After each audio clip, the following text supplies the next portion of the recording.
হাস্যোজ্জ্বল শরীফ ওসমান হাদির মৃত্যুতে গভীর শোকের ছায়া নেমেছে গ্রামের বাড়ি ঝালকাঠির নলছিটিতে। হাদিশূন্য বসত ভিটায় ভিড় করছেন চেনা অচেনা বহু মানুষ। কান্না, আহাজারি আর শোকাবহ পরিবেশ পুরো এলাকায়। এতদিনেও হামলাকারীরা গ্রেপ্তার না হওয়ায় ক্ষোভের আগুন সবার কণ্ঠে।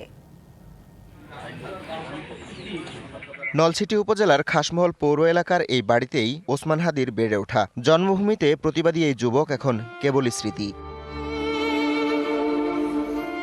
ঘাতকের গুলিতে সদা হাস্যোজ্জ্বল ওসমান হাদির চিরবিদায়ে গোটা এলাকায় নেমে এসেছে শূন্যতা।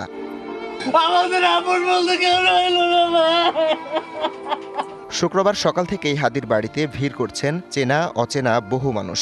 স্মৃতিচারণ করতে গিয়ে আবেগাপ্লুত বন্ধু প্রতিবেশীরা, কণ্ঠে বিচারের দাবি। ঠিক বাবার মতে ও প্রতিবাদী কণ্ঠ ছিল, অন্যায় কখনোই প্রশ্রয় করে নাই। তার সাহসী বক্তব্য এ দেশকে, এই যুব সমাজকে অনেক দূর তার প্রেরণা আদর্শের দিকে এগিয়েছে।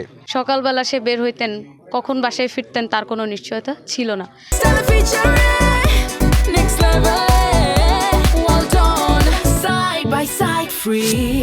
সেই বাচ্চাটাকে আমরা কি জবাব দিব? আমরা এই সমাজটাকে কি বলবো? তার বাবা কেন মারা গিয়েছেন, কার জন্য? ২৪-এর গণ অভ্যুত্থানের নেতৃত্ব দেয়া হাদির স্ত্রী ও একমাত্র অবুঝ সন্তানকে নিয়ে উদ্বিগ্ন স্বজনরা। ওসমান হাদিকে যারা হত্যা করছে তাদেরকে বিচারের মুখোমুখি করতেই হবে, এটা আমাদের ১ নম্বর দাবি। ওর যে লেখালেখিগুলো আছে, যেমন কাব্যগ্রন্থ, পাঠ্যপুস্তকের জন্য অ্যাড করা হয় এবং ওর জীবনীটার জন্য পাঠ্যপুস্তকে অ্যাড করা হয় এবং শাহবাগের জন্য একটা স্মৃতিস্তম্ভ করা হয়। ওসমান হাদিকে শেষবারের মতো দেখার অপেক্ষায় প্রহর গুনছে স্বজন ও গ্রামবাসী। নলছিটির মানুষ আজকে তার জন্য কাঁদতেছে।